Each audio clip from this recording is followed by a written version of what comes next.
Nirmala Kenyam Biakamalka Nuer Online TV. Tukon kaler mi jadid mi bukon lingwasame baran palping kaliengda. Leranyam duptin de mal nunga kere which ka South Sudan. Chaja ka kiir mayardit de no ba wonya Dr. Riek machar and ka kwiko ba mal bejakul nungre which ka South Sudan. And ka kora ban racha ka tada anta kore ka je re doaran koni shal ka nuer ka na rolten ko kina kon lat korodien. Bana jome bana jelinkel akan kono ni amray leher kana me mi jiram jidit ka roaishni TV ke Nuer TV gorjen wojin der subscribe ko de notification be ade de twan bana jome bana jeling gor kono de kono lat ko de kon keling ka jodana bana kwen gwasa me mandana chala de kirma yadit te ga jome ci kana lat mu goro bene dial be kana ling ana kir ci gwan malka ci gwan malka ka jan job ko linga kir mi yadi cha oda mat kana bon ko kien la bonato ka bonen content chirodian watch ka kuma spele mayu marwai ke Dr. Riek machar ci kon dial ngaje non me dane ci kor mi je tore wi ka Nasir ci kan Dr. Riek machar ci kan yena lo chaka jeka ci kan ite kon te la lo yal ka ke ne te gul kan let ke pinga ka mi moram ke le parkol shukan parkol jako bala kuar la interim chairman amen me cha kirme amen me cha Dr. Riek machar cha ja konluñ ka do be dan jigan lat ke ja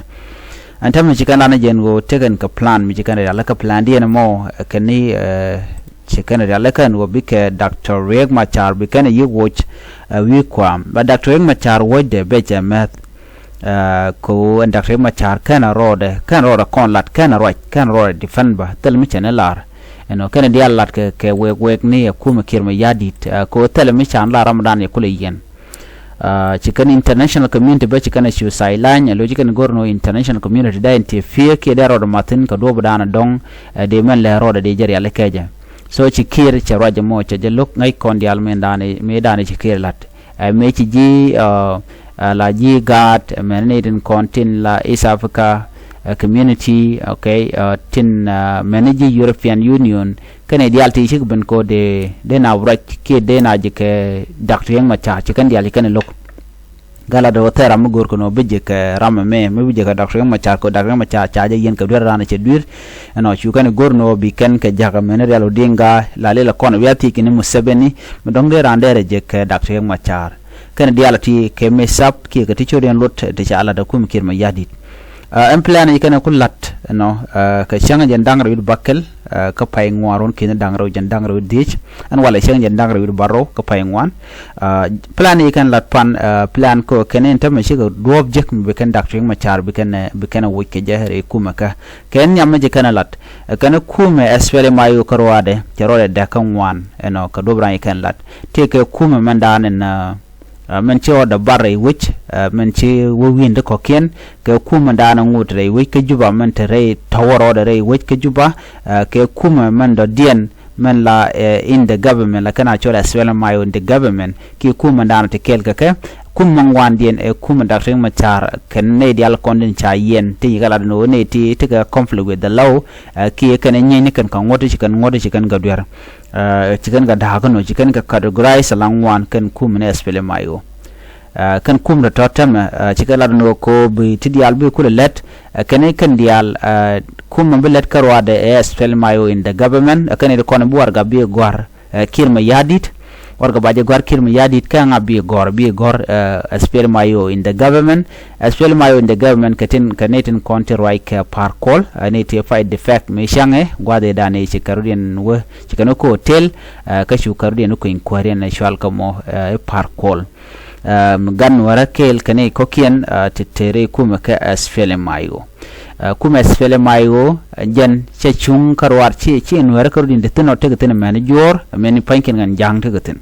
ba tem je joje no target ke le ko target Dr. Riek machar ne kon ko target jang ko target Nuer konti lu kan Dr. Riek machar wa pen na mit pen na kwak pen na ubna kwarbo ka kuje mo rongo ko de yigen so plan share la ka jene wur chal Dr. Lumoro te ko ray metalat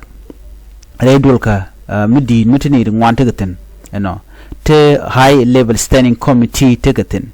re meeting kana mo kire dul kana mo waye kana yat pin kala no en kume as en kume South Sudan take bon ke part ne to wan to ko je nang jogu dum wan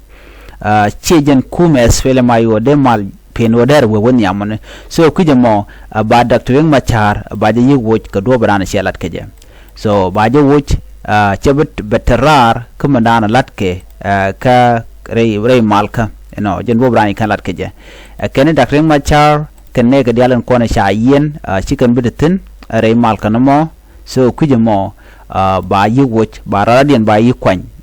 ko ba radien kwanya gore je no ka je asfele mayo in government bi warga bi gwar kiir mayardit donne bi kiir mayardit be warga be je kula approve ba warga mo ba je kula ba doctor machar ba je wooc na me gor kan ko kan asfele mayo karwar ku kan lokot ke kut kan Nuer karodian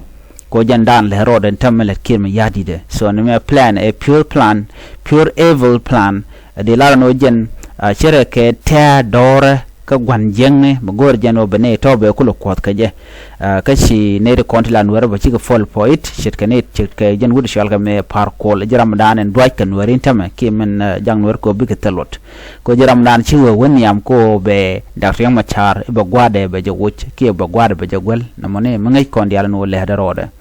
so on plan dien ci kan la no ne na bawr ga mo ba je gor jen kumene mene kume merwai ke doctor machar ko le laram dana ci wodo wooc men ci defect ka sfele mayo ko kor gwade dan kenen tam janam danan bi warga bi gor kana gor kiir mayardit ka taga lungo borga baje gor ka kor mu ci warga caaja gor ba doctor machar baje ci wooc kan gwasamo jen baje chuluk ba chu nan ke investigation yo mu caaje dore yo koy kamana balat ke je so question o mu caaje ko je dore kan ci baje je dore la to ko de yala ga wi doctor machar so mbiya nga jene good news jene doctor machar kana jawra kana jene lep tel mi chene lar so gwa dana beretina jen gwa dana bitidial bawre no buga wona ka zero level kana dial tel mi temiam tidial buga te zero level ka ta dana ne bawri keje ko ngai ke jeno ana ukuro defend sometime la jayan ke gwan jenni kamala chondo wan mi ci tugro lep wadan je tugu lep tidiala kana zero so rani kan anan chit kam mi chal michael makoil wed lar je no doctor machar ba charge ba je wooc ba je look bang ka kor kam mi wa je dor ba yu yen rani jen bang ko kan doctor machar ka ro defend no mo mi meditin ka jen raja me malat kono me ler dien bana wotin bana woka ka jen dung ngai kone la dich kiir mayardit no cha dignity shop ka kudang wan cha kan nakaka roje cha report ken chikala no ne roje cha report kum kiir mayardit chikala no cha neiti dignity shop ko kudang wan cha kan nak dini kudang wan to ke dini ngai kono ke dini shunkel ke kiir mayardit na kan wari re wika Nasir ka kor run dang wero sheng me shi community Nuer mentere wika Nasir shi kan request shi kana ladano ne nonke jech anchual ke national unified force ki national army ki unified force poinde anon kane binera blin kaja ko unified force a combination of Nuer te tente jang te tente ji quadratin kan all the 64 tribe kan dial te tena combination te tena man Nuer me chi karu ko mo kan lat ano chu kiir mayardit cho je liang pin instead of dong de kiir mayardit da ling no dan dong de lat de request de je ling ka community dan ko la right so chi kiir mayardit cha kan ling cho kwan ne kwang shora le kan urishal ke Johnson lo nyane cho kan dang ro cho kwan ne ka so ana mo nyu de gwano kan kiir mayardit kana jaw Nuer ki ne kon tin chije jogono gone unified force kana jodien kana jeling so na mo chaken ke chaje guj bo win mon no chiponya kiir mayardit me ende je dane gule lele de jak che gul jangne ko de kan wade kan ko gang bado de kan ware de kan ko nak ajen the system e dane shalat so system mo a system chro do lot rame cha kwanya no bina bikanang e wude shal ka me Johnson luñ Johnson luñ wutada jaram dana cha kam disarmament no be mej baga capture hali me cha plan kan bikan ko de hali de me ken de be cap okay men de kon ko lo jok tan jene Mlar kan o cha de ni chogo kudang wan cha kan nagre wi kan Nasir ko yara diu kan de inde kon de bende kula de ni chogo de ke de ni wan long che jan so kan de ni to kan kon de bere wi kan Nasir me da ne chi community me chi ka request kan lat ka cha request cha turn down kil mayardit chu kan ngot kam ko kan doctor sorry kwang shorale kan wudi shal ke ulo nyane chu kan kwa ne ke lo kan ne kon de bidi ni bi kan kanang bukan nang Nasir ka bom ka year ajan medan you can plan already so major plan or major fail ka cha wudi shal ka majur cha benak rewe ka wi yara diu gwada ku kan lara no tame cha de ni chob ku dang wan cha na ka we dan chi kan lar ge kan pe dan cha na ge de ni ka sibilian kan la ji kan la pe dan la pe den so mu da gwa no melat kan a tribal ordering to kill innocent Nuer people you know ka do dan gwi koneje mechi dor mechi ora lat ka kor mi gan ngajo no chi kor che tie da long chu kan yo kwani wudi shal ke kwang shora le chi kan kwan la Ramadan en la governor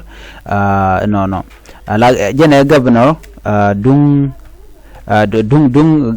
malakal okay jai la dung great panal you know ke wheat and dial kon ne pin great panal jai kwani lo Ramadan la kwer kwinge jawodi o gore je no jaram dan Nuer ka buka wonak tel mu do dien mu kwinge je caaje kwany lora bang kwanje ko Nuer ba ko ne ko jana Nuer ajan do badane kwinge je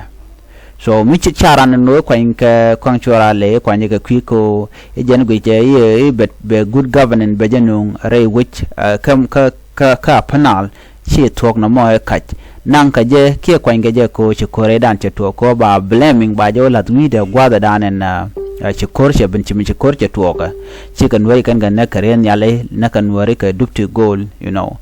so go de ala talk o ba ko ladwinga wi kwang shorale